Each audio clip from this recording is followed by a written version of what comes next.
Yun, magandang umaga, tanghali, hapon, kung nasaan man kayo, buhay Kuwait, buhay OFW. At magandang buhay sa inyo. At tayo ay mag-iihaw dito sa Kuwait. At ang ihaw namin amiga. Malaking, ano ba to? Tulingan o tambakol o tuna. Yan. Ihaw namin ni amiga dito sa aming electric oven. At tayo'y iihaw nga, siyempre, kainan din ang kasunod niyan. Yan, si amiga, hinahanda na ang kanyang electric oven at ipapasok na ang kanyang maraming isda dito. Inihaw na tuna, tulingan, tambakol, yan, pare-pares lang naman ang tsura niyan. Tulingan to. Ano ba yan? Tulingan? Tambakol. Ha? Tulingan or tambakol. Tulingan o tambakol, yan, basta yan na yan. Yan. Pinasok na ni amiga. Ayan, no? Sigurado. Ang nilagay ni amiga dyan, asin lang. Kasi nga, ang gagawin namin, parang nakakamiss yung ihaw probinsya. Kasi sa ihaw probinsya, amiga, di ba, parang asin lang. Wala nang kung anong pang pinaglalagay. Wala nang marination, wala nang kung ano-ano pa. Asin lang, masarap na. Masarap nga yun kung bagong huli eh. Tanda-tanda ko pa nung kami, nung nasa Mindoro, mag-ihaw kami ng ganyan, tulingan lang. Tapos, bagong-bago yung huli. Magkano lang ang kilo ng tulingan doon? Nabot ko, 25 kilo lang eh. 25 pesos lang ang kilo. Ang isang kilo. Bagong huli, iihaw mo lang siya ng ganyan. Siyempre, masarap din sinaing. Siyempre, bukod sa sinaing, masarap din ang inihaw. Kaya, naisip namin ni amiga, bumili kami isang malaking tulingan o ganyang tambakol nga. Hindi, ko alam pagkakaiba ng tambakol. Iba ba yung tambakol at tulingan? Parang pares lang, no? Ang tsura kasi. Siguro yung tulingan yung mali. Yung tulingan maliit, yung tambakol malaki. Ibig sabihin, tambakol daw, gano'n. Pag pinalaki na, tambakol na. Pag lumaki pa, tuna na. Basta kahit ano pa man, masarap yan. Lutong probinsya, ihaw probinsya. Electric oven lang ang gamit natin dito. Siyempre, bawal tayong mag-ihaw sa charcoal nga, o dun sa uling. Kaya ganyan gamit natin. Pero pares din ang lasa niyan. Kung magkalayo konting-konti lang. Ayan. Ang importante, nakapag-ihaw ka. Ha? Importante mga ano. Iyon, bago-bago yan, amiga. Ayan, hintayin natin ang ating ginawang ihawan ngayon dito sa Kuwait. At asin lang ang ginawa ni amiga. Nilinisan niya lang, siyempre. At ang kilo niyan dito, 1 kilo, 1 kg 500. Sa peso, Nabili mo 1 kg 500 per kilo? 1 kg 500, sa peso, sa 200 mahigit. Yan, mga 200 mahigit. Mga 250, gano'n ang kilo dito. Kaya si Miga, habang kita niyo siya Miga, meron pang ginagawang manok. Ewan ko anong gagawin niyo dyan. At basta mas interesado ako dito sa ating tulingan. Baka natin yan, mga amigo at amiga ang ating kainan at pagkaluto niya. Ayan, no? Balikan natin ang ating inihaw na isda at yan nga, tumutulo-tulo pa yung kanyang mga sarasa-sarasa. Yung kanyang taba-taba, siyempre. At ang timer natin, yan, 60. At ang ating temperature ay nasa 200 lang siya. Lalakasan mo pa ba ito, amiga? Hindi na. Mamaya, pagluto na sa... Yun. Mamaya daw lalakasan ni amiga yung temperature at ang ating timer ay nasa 60. At yan nga. Okay. Sarap to sa usawan nito, sigurado. Lemon, sili, toyo, yun lang. Wala nang iba. Yan ang normal na usawan. Sa probinsya. Kamayan tayo nito. Tayo mo, juicy pa oh. Medyo mataba kasi yan eh. Kasi malaki nga. Ayan, oh. Halos hindi magkasya sa oven. At ang aking amiga dito, habang nag-iihaw ko doon ay busy. Ayan, may gagawin si amiga. Siyempre, kapartner daw niyan at tayo ay magkakain. Alam niyo naman ang buhay natin dito sa Kuwait. Buhay na isang OFW. Pagka may time, Kainan lang. Yan yung pinakakuha natin dito. Pamparelax. Yun. Pampakalma. At enjoy lang. Habang tayo ay nagkatrabaho sa ibang bansa. Yun lang naman dapat natin gawin. Enjoy lang. Enjoy lang natin kung anong ginagawa natin. At nandito nga kami sa kusina ng aking amiga. Yan yung ating electric oven. At kagabi, kagagamit lang namin ito. Yung aming air fryer naman. At sana napanood niyo yung aming kanyan. Pinadapang manok. Ayun. Dito sa ating buhay Kuwait. Ayan. Gamit na gamit sa amin ni amiga to. Itong air fryer. Itong aming electric oven na yan. At saka itong aming microwave. Gamit na gamit sa amin yan. Kasi nga, pagka may, lalo na itong microwave, iinit lang, madalian, galing sa trabaho. Tapos, pagka medyo kailangan ng, hindi kailangan ng oil, ito, pampabilis ng oras din yan natin at pampabilis ng preparation. Yung mga kailangan ng air fryer, kung kailangan ng ihaw lang. Siyempre, at meron tayo dito nating mga lutuan dito. Siyempre, hindi mawawala yan. At siyempre, habang nag-ihaw tayo, bukas ang ating exhaust para hindi tayo mangamoy dito sa loob ng ating flat dito sa Kuwait.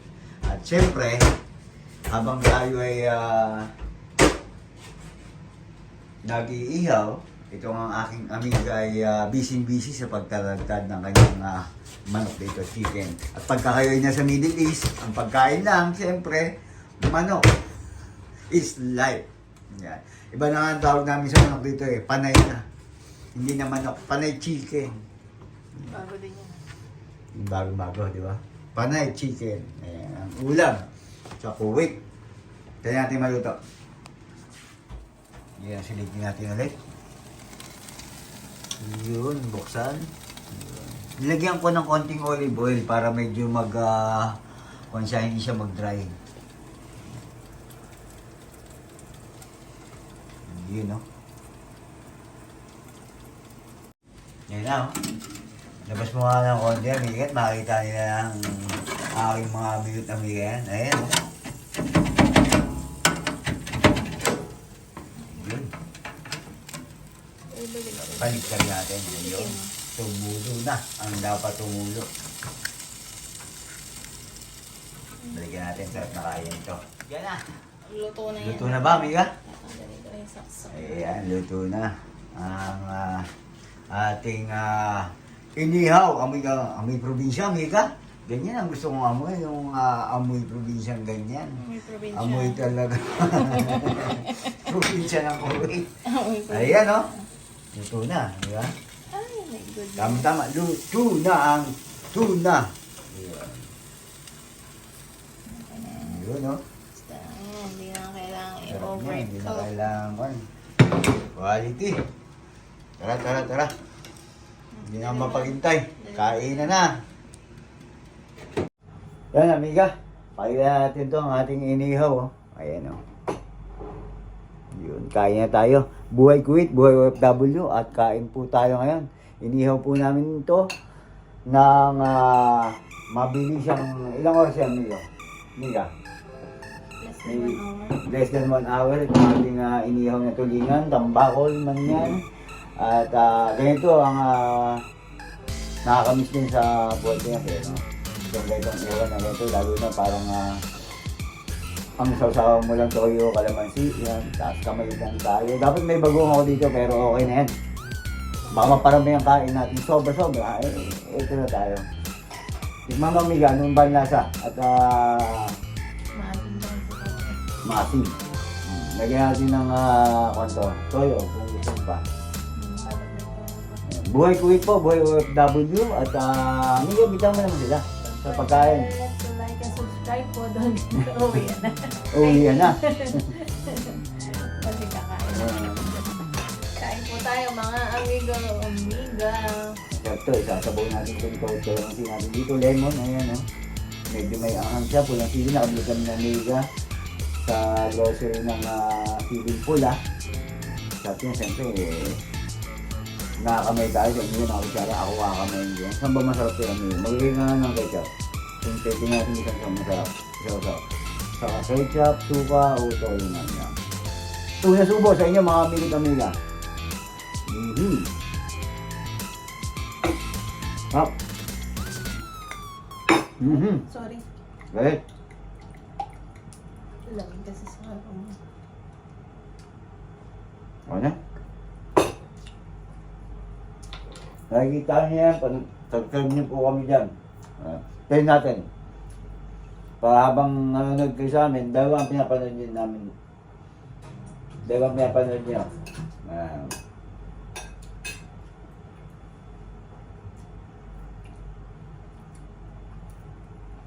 Ang kumuha po niyan, ng video niyan, kapatid ko sa Pilipinas. Salamat sa iyo, Luke. Ngayon sa paggawa sa video niyan. Yan po ay sa Pasig, sa Arezzo. Salamat sa paggawa sa iyo ng video, Luke. At kain tayo. Anong lasa? Explain mo sa kanila. Tsaka yung amoy talagang, yung amoy, amoy niya. Hindi siya amoy iwan. Amoy, siyempre. Mas okay pa rin yung smoky flavor ng fireball. Saka yung lasa. Pero masarap naman. Sa gusto ko sa sidang yan, yung malaman siya, no? Malasa siya kasi kahit salt and pepper lang. Salt and pepper ba nilagay mo lang? Doon mo na ano yung lasa talaga ng isda. Sarap ng isda. Mahilig kasi ako sa mga isda malalaki. Salmon, yan. Salmon, bangus na malaki, mataba, yan. Maganda pala service mo din. Sarap ka na lang. Diba? Diba? Para masarap to sa kan. Paras lang. Toyo ko lang kasi.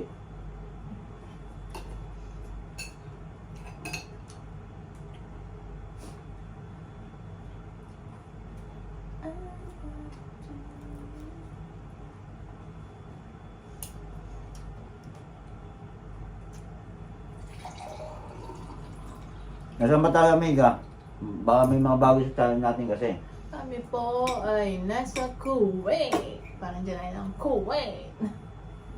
Dyan lang. Ano naman ang video natin? Pagluluto, gala-gala sa Kuwait. Buhay Kuwait, buhay Buhay lang namin sa araw-araw. Ito po yung aming araw-araw na Kaya buhay. mostly nakikita nyo, pagkain. Pagkain, Kasi wala po kaming kahilig-hilig sa pagkain. Tsaka, Kitang-kita naman sa aking makikita nyo po yung sexy aming, body. makikita nyo po yung aming tirahan o bahay namin sa Kuwait. Diyan po sa channel namin. Kung ano po ang tsura ng aming kwarto, parang condo type. Nasa flat po kami. Ganun. Panoorin nyo po, nandyan. Kung saan po kami natira ni Amiga dito sa Kuwait.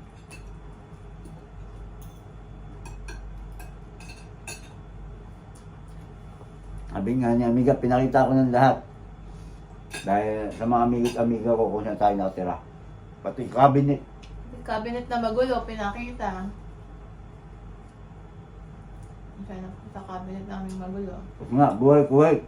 Buhay OFW, kapakita namin dito.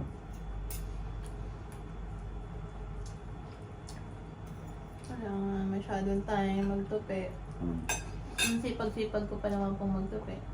Sarap nito sa tulingin tong ganito, ito sa tambakol, yung kulay itim. Yung iba hindi kumakain ng itim na isda, ganito Hindi yung malasa. Yun yung malasa eh.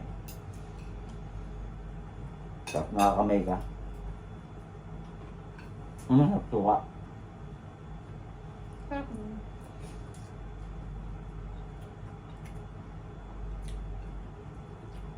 Sarap.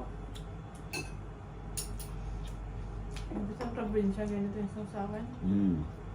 Nung binili ko itong kaya to, isdang tukan eh. Sariwa pa.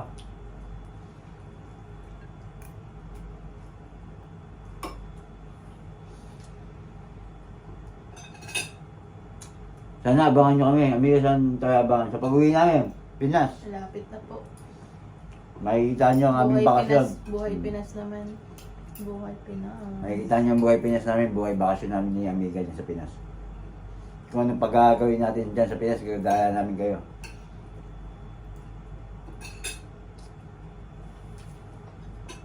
Pupunta tayo kung saan saan.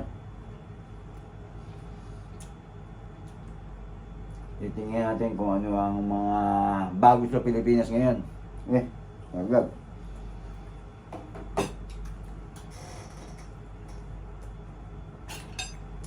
Umanghang ba siya? Parang hindi siya umanghang ha. Umanghang ba? Ang gusto ko lagyan sa ng chili.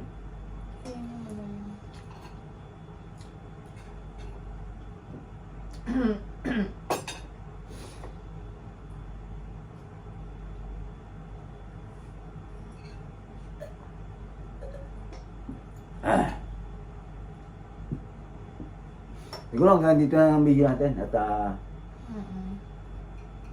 sigurado namang ubusan na naman to at busugan na naman. Amiga, imbitahan mo na lang sila at baka may sasabihin ka pa sa kanila. Wala naman. Yung buhay Pinas natin, kung anong ni-expect mo at ni-expect natin sa Pilipinas. Ay, abangan na lang nila. Abangan na lang nila, no? Basta, abangan nyo na lang po. Don't forget to like and subscribe, Don Gilote channel. Ingat po at respeto sa bawat isa. Yung isda, parang minasakit. Kaya isang buto, pero ngayon, ito na lang natira. Sarap.